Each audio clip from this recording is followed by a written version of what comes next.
Vas a escuchar un podcast de Canal Extremadura. Disfruta de este y otros contenidos en nuestra aplicación. 5, 4, 3, 2, 1, ignition.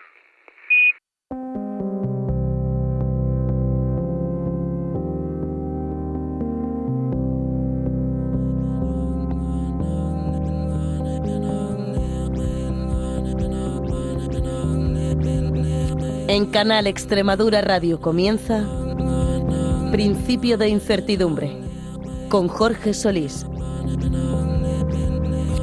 Bienvenidos a Principio de Incertidumbre, el espacio de investigación y ciencia de Canal Extremadura Radio. Cuando pensamos en el envejecimiento del cerebro, solemos imaginar un proceso interno, marcado por la genética o por la aparición de enfermedades, pero cada vez hay más evidencia de que nuestro cerebro no envejece en aislamiento, sino en constante diálogo con el entorno que habitamos. Factores como la calidad del aire, la presencia de zonas verdes, el nivel educativo o incluso la estabilidad política pueden dejar huella en cómo envejece nuestro cerebro. Integrar todas esas influencias en un único marco es el objetivo del llamado exposoma, un concepto que intenta capturar el impacto acumulado del entorno a lo largo de la vida. Gracias a técnicas avanzadas de neuroimagen y modelos de inteligencia artificial, hoy es posible asignar una edad funcional a nuestro cerebro y compararla con su edad real. Lo sorprendente es que la diferencia entre ambas está fuertemente asociada a las condiciones en las que vivimos. Una idea que plantea nuevas preguntas sobre prevención, desigualdad y salud pública. Enseguida lo vamos a ver con detalle, pero antes, como siempre, les recordamos que estamos en X y en las principales plataformas de podcast si buscan Principio de Incertidumbre. ¿Nos acompañan? Principio de Incertidumbre. Investigación y ciencia para todos los públicos.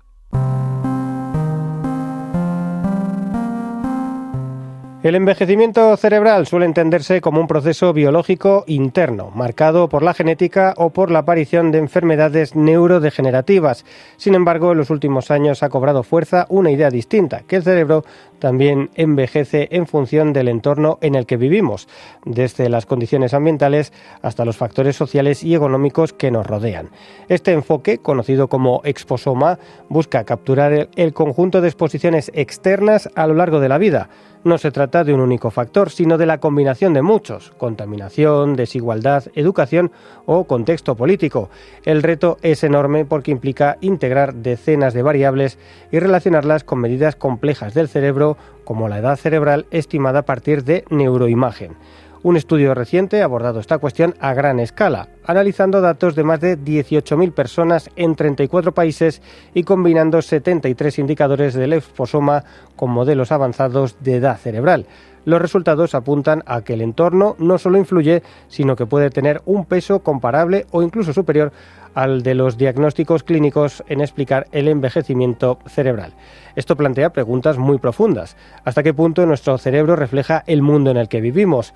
¿Puede la desigualdad social traducirse en diferencias neurobiológicas? ¿Y qué implicaciones tiene esto para la prevención y la salud pública?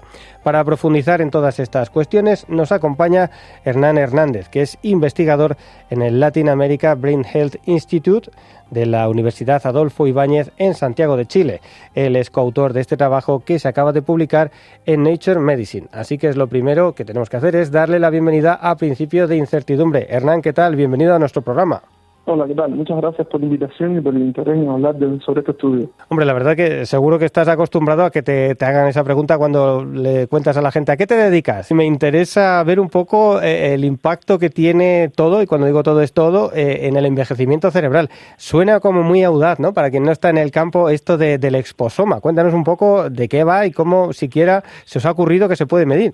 Sí, claro. Nosotros desde hace unos años hemos estado estudiando, primero que todo, modelos que coloquialmente se llaman relojes, que son modelos que estudian el envejecimiento no solamente cerebral, va a depender de los datos que se utilicen, pero nosotros podemos medir, por ejemplo, el envejecimiento cerebral, el envejecimiento basado en nuestro comportamiento también y variables biológicas, o el envejecimiento también, como por ejemplo con medidas cerebrovasculares.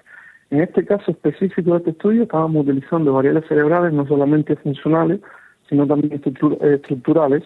Nosotros tenemos 2 medidas de envejecimiento por separado, una estructural, una funcional y luego una combinada también, donde combinamos estas dos un poco para evaluar si la combinación de ambas aumentaba los efectos que estábamos estudiando. Con respecto a la esposoma, llevamos aproximadamente unos 4 años evaluando el impacto que tenía en esposoma, primero a muy baja escala, por ejemplo, utilizando un índice de desigualdad estructural que se llama Gini, que nos dice qué tanta desigualdad hay en los países. Ya nosotros desde ese momento estábamos viendo que existían efectos muy directos entre el envejecimiento o el deterioro cognitivo y esta variable de desigualdad estructural. Además también tenemos variables que le llamamos determinantes sociales de la salud, que tienen que ver también con condiciones económicas, condiciones de vida, un poco más individuales, pero que también nos explicaban un poco el envejecimiento y también estaban altamente correlacionadas con participantes que tenían condiciones neurológicas. En base a esto, nosotros tuvimos esta idea de estudiar a gran escala, no solamente a gran escala porque utilizamos unos 34 países, sino que comprobamos estos 73 esposomas que miden un amplio rango de medidas esposómicas, ¿no? Por definición, el esposoma es uno solo. El esposoma es la combinación de todos, pero para este estudio, para entender un poco cuáles son los que más afectan, nosotros lo dividimos en esposomas físicos, en esposomas sociales y en esposomas socioeconómicos, un poco para poder estudiarlo de forma individual. Y eso básicamente es como lo que nos motivó a este estudio y cómo llegamos a hacer esto. Bueno, dejas muchas ideas sobre la mesa. Si te parece, vamos a profundizar en ellas un poquito más para entenderlo mejor. Para empezar, antes de todo esto del esposoma y todas estas variables que habéis podido ver, vamos un poco con el origen de todo, ¿no? Que tiene que ver con esas técnicas de imagen y de alguna forma intentar calcular la edad del cerebro, ¿no? Esa idea de reloj. Cuéntanos un poco eso, cómo se hace. Sí, claro. Bueno, nosotros primero que todo tenemos tres tipos, bueno, en realidad 4 tipos de imágenes diferentes. Tenemos las estructurales, que nos miden un poco de volumetría, es la medida específica que estamos utilizando, que nos mide un poco el volumen de la materia que tenemos en el cerebro. Generalmente mayor materia está vinculada a mayor salud. Y luego tenemos 3 modalidades funcionales, una que es resonancia magnética funcional, que es lo que se conoce como fMRI, y tenemos 2 que son de electrocardiograma, electroencefalograma, tenemos el MEC y el EEG, ¿no? Lo que hacemos con estos funcionales, un poco más complejo, porque aquí medimos interacciones de alto orden entre las diferentes regiones del cerebro, y con esto, más lo estructural, esto lo utilizamos en un algoritmo de deep learning, de redes convolucionales, y con esto intentamos predecir la edad. Luego, esta edad predicha, nosotros la restamos de la edad cronológica, la edad que se supone que tienen los participantes, y esta diferencia, este error, es el que nosotros consideramos que no nos explica el modelo y es el que podemos explicar luego con estos esposomas, ¿no? Esto se le llama BAC, es Brain Age Gap, y nos indica, si el BAC es negativo, nos indica que la persona es más joven de lo que se supone que debería ser. Esto nosotros le llamamos algo así como edad desacelerada, ¿no? Y si el BAC es positivo, significa que la persona está más vieja de la que debería ser, o sea, se ve más envejecida. Su cerebro tiene un comportamiento más envejecido de lo que su edad cronológica dice.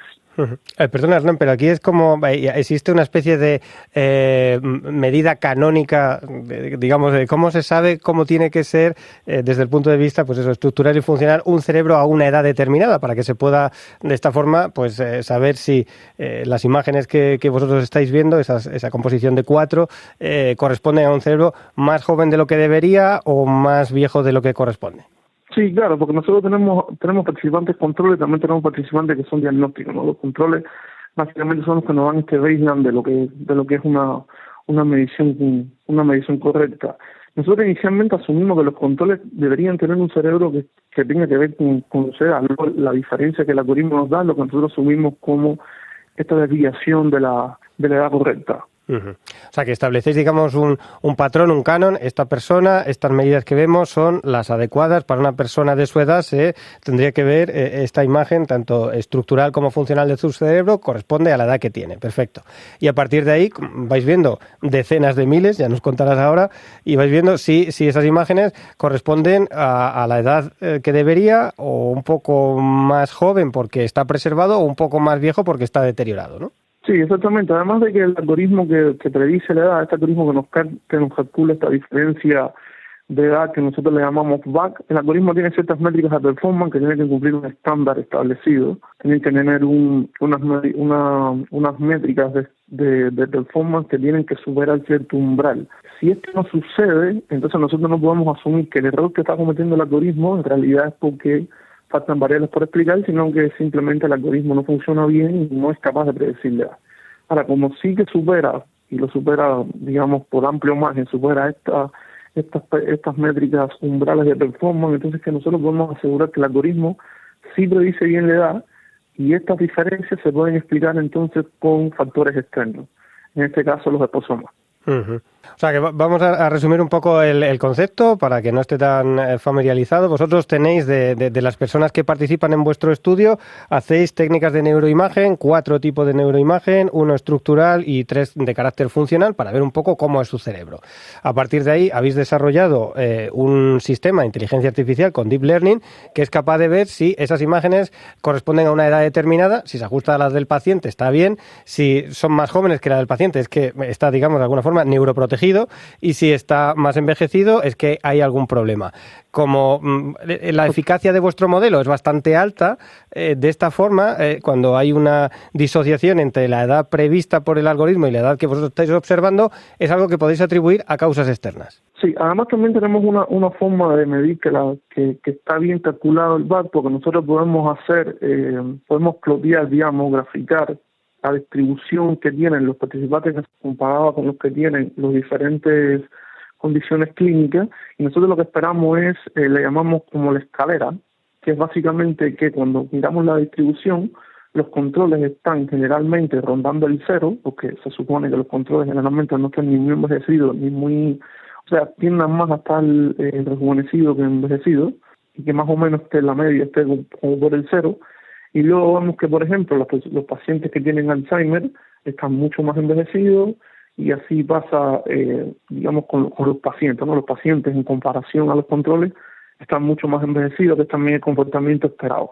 A ver si puedes ahondar un poco en esta idea, porque creo que esto es crítico para discriminar, para que no confundamos los casos puntuales de cada cerebro, de cada persona, si tiene enfermedad o no, de lo que es un poco a escala global el promedio de todos. Sí, lo explico mejor porque de hecho esto es crítico, porque no solamente tiene que superar un performance los modelos, sino que el modelo tiene que demostrar que discrimina bien entre controles y pacientes, ¿no? Uh-huh. Entonces lo que nosotros hacemos es un box plot, como estos gráficos de caja que vemos comúnmente en revistas o en periódicos, que nos muestran un poco la distribución de los datos que tenemos. Entonces nosotros graficamos estos gráficos de caja con los controles y luego los pacientes, ¿no? Los controles generalmente, para demostrar que está funcionando bien el algoritmo, los controles van a tener en promedio un envejecimiento acelerado menor que los pacientes, y además esta diferencia tiene que ser significativa.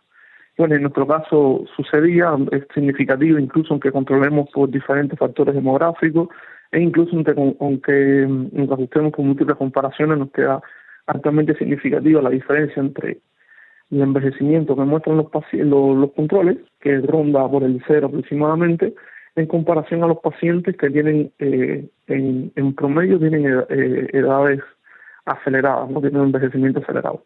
Muy bien, y una vez que, digamos, habéis refinado este sistema en el que podéis hacer esa predicción de este cerebro en qué situación se encuentra, tenéis una herramienta muy poderosa, de alguna forma, para poder ver ese efecto del entorno en cada una de las personas, ¿no? De eso que habláis de exposoma, que realmente es el conjunto de todas las variables en suma. A partir de ahí, para hacer este trabajo, lo que habéis hecho es analizar las imágenes de 18.000 18.000 personas en 34 países, esos países con unas variables muy distintas entre sí, y de esta forma poder un poco inferir qué parte de esas variables pueden influir o no en ese envejecimiento acelerado o preservar el cerebro, ¿no? Sí, exactamente. Nosotros utilizamos este VAC, lo utilizamos como la medida de envejecimiento estándar en el paper para luego medir cómo estos exposomas nos explican ese envejecimiento. Básicamente, si los exposomas modulan este envejecimiento, no, porque podía ser que no. Nosotros teníamos la hipótesis de que sí. Nuestra hipótesis inicial era de que estos exposomas modulan el envejecimiento y no solamente lo modulan de forma individual, sino que de forma combinada el efecto iba a ser mayor. Y eso fue lo que probamos directamente. Este cálculo del VAC es solo el inicio del estudio, es como la medida con la que nosotros podemos comprobar que el exposoma modula nuestro envejecimiento. Vale, y si te parece, por ilustrarlo de una forma, por ver exactamente de qué estamos hablando, es como vosotros cogéis variables, por ejemplo, el desarrollo humano, Gini, o la distribución de renta, y veis que en aquellas zonas con rentas más altas el envejecimiento del cerebro es menor. Exactamente eso. Nosotros, por ejemplo, utilizamos medidas no lineales, pero para que se entienda un poco mejor, si nosotros, por ejemplo, tomamos el envejecimiento va a tender a ser más negativo, o sea, las personas van a tener edad más desacelerada cuando el desarrollo humano sea más alto. Van a tener edad más desacelerada también, o sea, van a verse más jóvenes de lo que les corresponde cuando viven en países donde la desigualdad social es menor, o países donde la desigualdad estructural también es menor. También correlacionado, por ejemplo, con países donde haya menos contaminación, países donde haya más áreas verdes. Esas sobre todo fueron las que mejor correlacionaron con respecto a que las personas tuviesen un envejecimiento más desacelerado. Lo que nos decías un poco al principio, esos 73 indicadores que componen el exposoma, un poco lo dividís como en 3 bloques, unos que tienen más que ver con una parte física, ¿no?, que podría ser la afectación, por ejemplo, de la contaminación, otro más de las condiciones sociales y otras más de las socioeconómicas. Luego, ¿cómo jugáis con esas variables para ver un poco efectos? Nos has contado un poco las principales que mejor correlacionan con lo que habéis visto, y creo que en su conjunto es lo que se explica muy bien, pero incluso podéis jugar un poco con ellas, ¿no? Cuéntanos. Sí, exactamente. Nosotros inicialmente las medimos de forma individual, sin tener una hipótesis a priori de cuál iba a tener un mayor efecto, ¿no? Nosotros las analizamos a nivel individual y luego testeamos si a nivel combinatorio, si cuando los combinábamos tenía mayor efecto, ¿no? Las combinamos por estas 3 categorías, físico, social y sociodemográfico, y también las analizamos a nivel individual. Lo que nosotros encontramos es que a nivel individual las que más pesan son áreas verdes, o sea, a mayor área verde envejecimiento más saludable, también a menos contaminación, envejecimiento también más saludable, y también unas métricas que indican que también va la democracia en los países. A mayor democracia, también mayor envejecimiento saludable, ¿no? Estos fueron a nivel individual. Luego, a nivel combinado, se muestra que el efecto es mucho mayor cuando se combinan todos los factores. Hasta esas 73 variables que imagino que habéis ido cogiendo de mapas geopolíticos de cada uno de los países, como vienen caracterizados en cada uno de esos parámetros, ¿no? Podríais aislar este que tiene esta distribución de renta, a ver cómo afecta, y todo eso sumado podéis ir viendo cómo afecta, y especialmente cuánto más la suma de todos ellos dan unos resultados más precisos. Sí, no fue exactamente la suma, ¿no? Nosotros usamos un modelo más complejo. Nosotros, para medir la contribución individual, utilizamos unos modelos que se llaman GAN, que son modelos no lineales, que lo que hacen es miden qué tan lineal es el efecto, y también miden esta relación, pero no con una línea, no exactamente lineal, porque estos exposomas no son lineales. Y luego, para la combinación, utilizamos un modelo de Machine Learning que se llama LagGBN, que es un modelo un poco más complejo, que los combina. Porque si hacemos la suma, digamos que perdemos un poco, no la interacción, porque la interacción no la llegamos a medir, pero sí perdemos un poco la combinación, porque cuando se hace una suma y un promedio, se pierde un poco el efecto en el medio, ¿no? Hay como un suavizado del efecto. Este modelo no los promedia, sino que los utiliza todos como si fuesen una especie de predictores, y con esto intenta predecir lo que es el envejecimiento. Y claro, este efecto combinado nosotros podemos dar incluso valores, ¿no? Podemos saber cuál variable valió más en este efecto combinado, ¿no? Entonces, eso es lo que hacemos para evaluar el efecto combinado, ¿no? Y luego medíamos una métrica que nos dice cuál de los modelos, si son individuales o combinados, tenían un mayor efecto. Y estos modelos combinados tuvieron un efecto en un factor de más de 10 con respecto a los individuales. O sea que bueno, aunque veis que hay algunos que tienen un peso mayor, lo que está claro es que la combinación de todos es lo que te da esa imagen. Y bueno, en el fondo, la verdad es que es muy sorprendente que se pueda llegar a hacer este tipo de estudios, ¿no? Que se pueda ver cómo, de hecho, el cerebro de alguna forma reacciona al entorno en el sentido más amplio de la palabra, pero en el fondo lo que estáis diciendo es algo bastante razonable, ¿no? O sea, cuanto mejores son las condiciones de vida, sociales también, físicas, ambientales, del entorno donde se desenvuelve la persona, muy probablemente mejores sean sus condiciones de salud, en este caso medido en algo tan concreto como es la salud de su cerebro, ¿no? Sí, exactamente. Además, nosotros no solamente hicimos esto, porque esto nos dice un poco qué tanto impacto tienen estas medidas, y nosotros también medimos qué tanto riesgo nos da. Para esto utilizamos unas medidas del mundo epidemiológico, utilizamos específicamente lo que se llaman OR, ¿no? O ratios, que esto nos dicen básicamente si padecemos una exposición dada, qué tanto riesgo nos da de padecer una enfermedad, en este caso sería envejecimiento no saludable, en comparación a los que no tienen esta exposición, ¿no?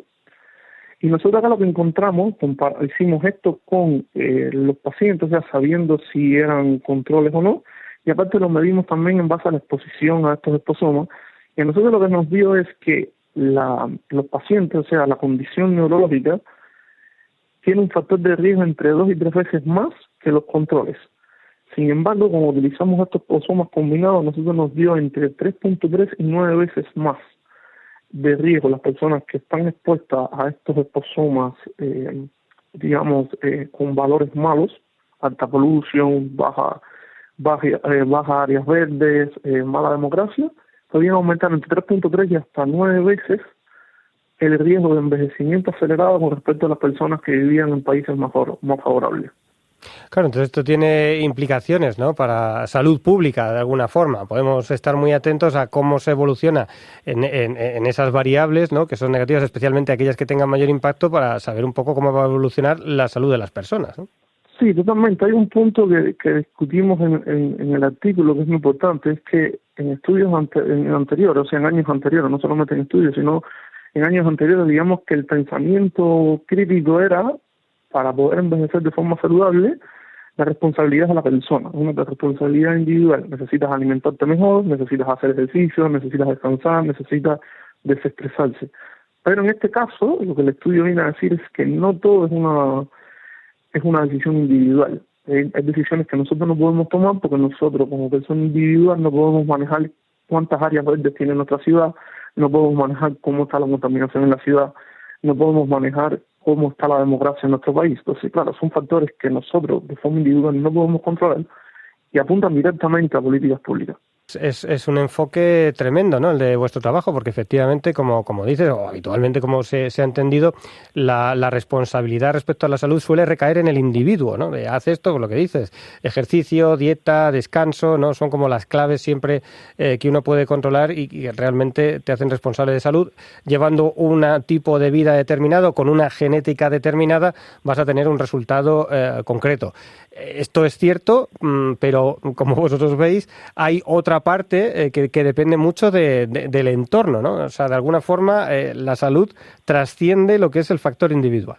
Sí, exactamente. El estudio no llega a desmentir, no desmiente lo anterior. O sea, lo anterior es también cierto. O sea, tener una genética favorable ayuda, hacer ejercicio definitivamente ayuda y, bueno, este tipo de decisiones personales sin duda ayudan, pero claro, hay una serie de factores que afectan en gran impacto que nosotros no podemos controlar. La principal lección, un poco, salud pública, no solamente se trata de avanzar mucho en farmacia, entiendo, o en hospitales, sino un poco entender que la salud es una cuestión, digamos, casi social o política. Sí, definitivamente los exposomas, que bueno, igual veníamos pensándolo hace mucho tiempo, solo que nos faltaba la forma de probarlo. Pero claro, los exposomas definitivamente, o sea, nuestro entorno definitivamente nos afecta en gran medida. Y claro, es un mensaje que hay que entender porque definitivamente ese tipo de cambio nos puede ayudar a envejecer de forma saludable, ¿no? Básicamente lo que nosotros estamos viendo acá, que el envejecimiento, digamos, que es global, pero el envejecimiento saludable no lo es tanto. O sea, el envejecimiento saludable tiene mucho que ver en el entorno en que estamos viviendo. Claro, vosotros esto lo habéis visto en un órgano crítico como es el cerebro, pero cabría pensar que estos mismos efectos se pueden dar en otras partes del cuerpo, pongamos por ejemplo el corazón. Sí, totalmente. De hecho, nosotros antes de este estudio teníamos un estudio también publicado en Nature Medicine que la edad en este caso no la medimos con imagen del cerebro, la medimos con datos de comportamiento y biológico, y medimos un envejecimiento que le llamamos envejecimiento biológico y conductual.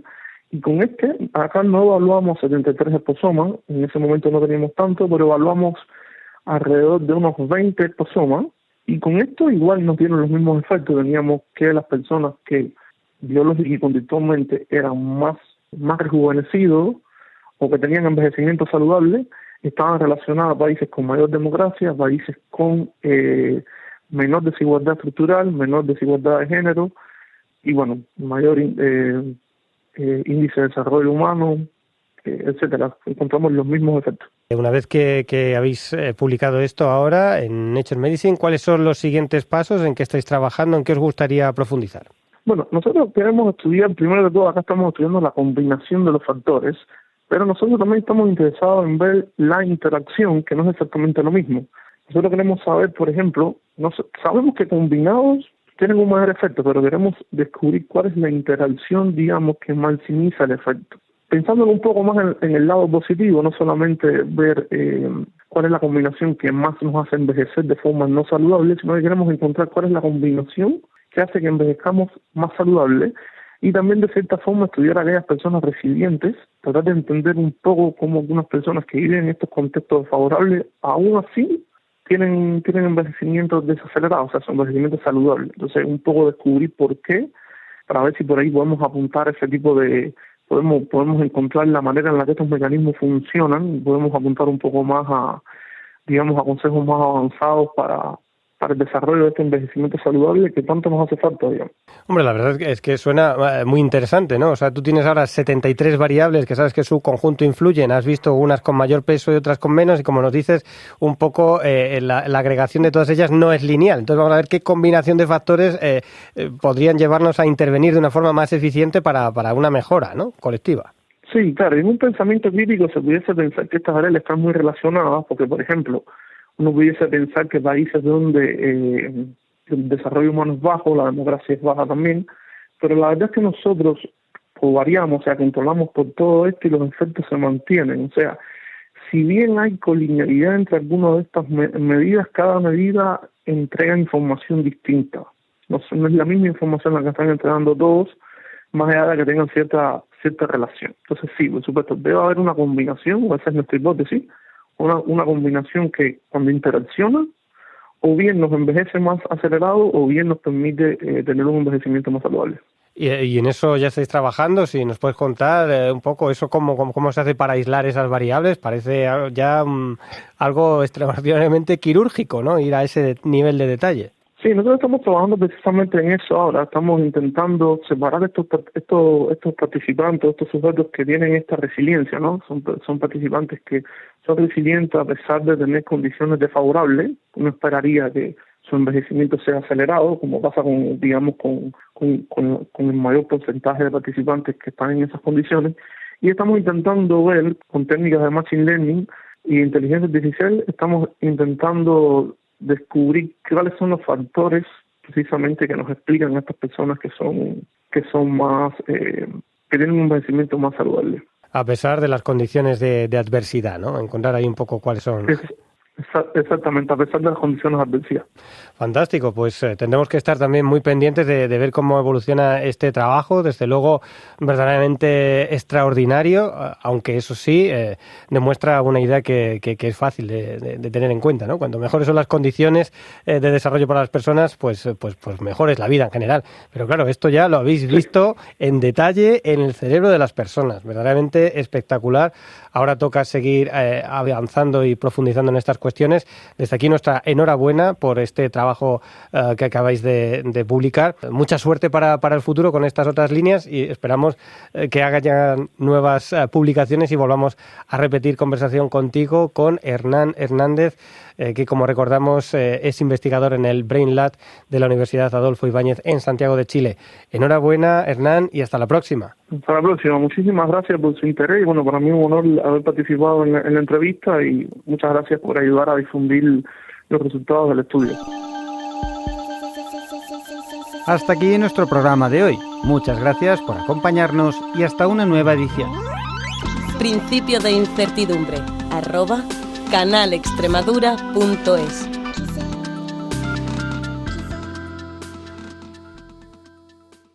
Has escuchado un podcast de Canal Extremadura. Disfruta de este y otros contenidos en nuestra aplicación.